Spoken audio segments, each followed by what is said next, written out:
Bismillahirrahmanirrahim. Assalamualaikum warahmatullahi wabarakatuh.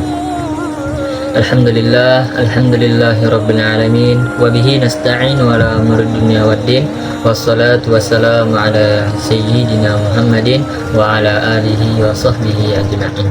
Rabbi shrah li sadri wa yassir li amri wahlul 'uqdatam min lisani yafqahu qawli. Jazira min ahli amma ba'd. Yang pertama-tama dan yang paling utama, tidak lupa kita panjatkan puja dan puji syukur kita atas kehadiran Allah Subhanahu wa taala, yang mana Allah masih memberikan kita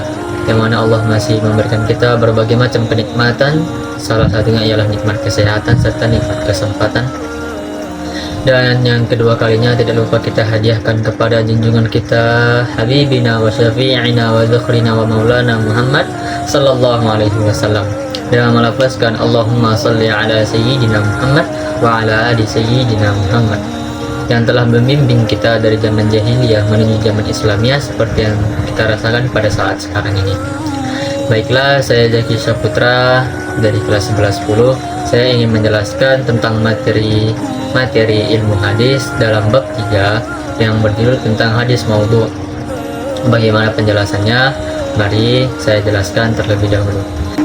Jadi hadis maudhu' ini diambil dari kata bahasa, yaitu wadha'a yadahu, yang berarti al-ittiro dan al-ikhtilaf, atau bisa diartikan dengan mengada-ngada atau hanya membuat-buat. Dan dalam secara istilah, hadis maudhu' ini bisa diistilahkan dengan hadis yang sengaja diperbuat-buat atau hadis yang sengaja direkayasa, kemudian hadis tersebut berpura-pura disandarkan kepada Rasulullah SAW. Ada juga yang mendefinisikan hadis maudhu' ini, yaitu hadis yang disandarkan kepada Rasulullah SAW secara diperbuat-buat atau secara mengada-ngada, padahal tidak pernah Rasulullah SAW itu sabdakan sendiri.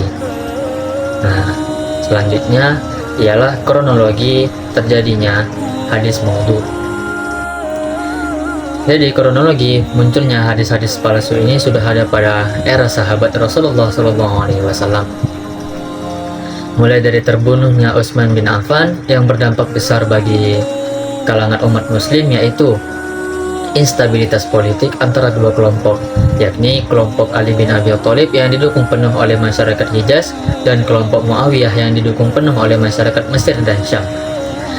Ketegangan antara kedua kelompok ini menjadi pemicu dari perang Siffin atau perang saudara, dan berdampak perpecahan antara umat Islam, seperti munculnya Khawarij, Syiah atau pro Ali, dan yang terakhir ialah Muawiyah.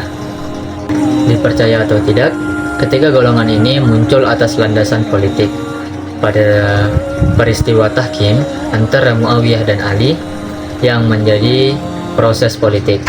Nah, dari ketiga golongan ini tersebut, maka muncullah hadis-hadis palsu, yang dimana hadis-hadis palsu tersebut digunakan untuk membela kepentingan mereka sendiri. Baiklah, di sini saya juga akan menjelaskan tentang beberapa faktor bagaimana terciptanya hadis maudhu' tersebut. Yang pertama ialah pembelaan antara kelompok tertentu, sebagaimana sejarah awal pembuatan hadis dhaif yang dipergunakan untuk memperkuat faham antar kelompoknya, seperti kaum Rafidhah yang melakukan bid'ah dan membuat hadis yang semena-mena untuk kebenarannya sendiri. Yang kedua ialah merusak Islam dari dalam. Pada saat Islam mencapai masa jaya-jayanya, atau bisa disebut dengan Golden Age, nah, para musuh kaum muslimin tersebut tidak bisa melakukan penyerangan kepada umat muslim, karena pada saat itu kaum muslimin sangatlah kuat. Maka dari itu mereka lebih memilih untuk berpura-pura menjadi seorang mukmin dan membuat hadis-hadis palsu yang dapat memecah umat Islam dan salah memahami agamanya. Yang keempat ialah untuk popularitas, supaya semakin dikenal dan semakin populer di kalangan masyarakat sebagai periwayat hadis. Orang kafir tersebut sengaja memalsukan beberapa hadis ataupun juga meriwayatkan hadis yang tanpa diriwayatkan oleh orang-orang lain. Tujuan mereka ialah supaya mereka semakin populer dan dikenal oleh banyak-banyak orang atau banyak masyarakat. Dan yang terakhir ialah untuk memotivasi ibadah. Jadi para pemalsu hadis tersebut juga ada yang sebenarnya niatnya baik, namun cara mereka salah.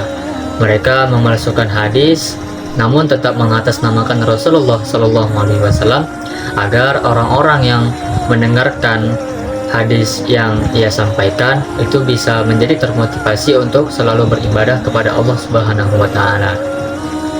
Dan yang materi terakhir yang saya sampaikan ialah cara menghindari hadis maudhu. Banyak di antara kita ataupun kita sendiri yang terlalu cepat menyimpulkan bahwa hadis tersebut memang benar adanya dan langsung disabdakan oleh Rasulullah SAW. Padahal kita juga belum tentu tahu apakah hadis tersebut memang betulan sanadnya sampai kepada Rasulullah SAW apa tidaknya. Apakah hadis tersebut benaran sampai dari Rasulullah SAW apa tidaknya. Jadi yang pertama ialah kita harus bisa menentukan sanadnya. Para sahabat dan para tabi'in dulunya juga sangat bersungguh-sungguh dalam mencari riwayat sanad dan hadis. Ibnu Al-Mubarak pernah berkata bahwa sanad itu ialah sebagian dari agama.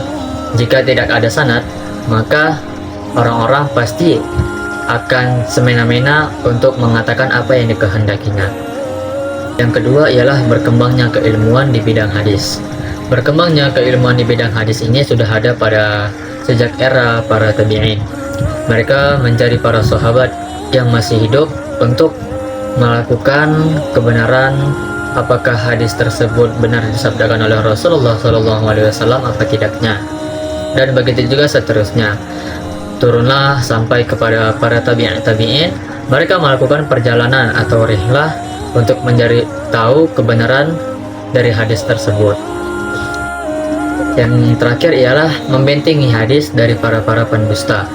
Para ulama hadis sangatlah berhati-hati dalam memerhatikan, dalam menyampaikan, dalam menerima segala hadis yang telah didengarnya. Mereka menyampaikan hadis-hadis maudhu, menjelaskan hadis-hadis maudhu agar orang-orang awam bisa mengerti mana hadis yang benar-benar sampai kepada Rasulullah SAW dan mana hadis yang tidak benar-benar sampai kepada Rasulullah SAW atau hadis itu palsu. Dan hasilnya orang-orang yang awam atau orang-orang yang tidak tahu mana hadis yang benar dan mana hadis yang salah pun juga bisa membedakan mana yang benar dan mana yang salah. Sekian dari saya. Mohon maaf apabila ada kesalahan dari kata-kata saya. Wallahul muwaffiq wal hadi ila sabilir rasyad. Assalamualaikum warahmatullahi wabarakatuh.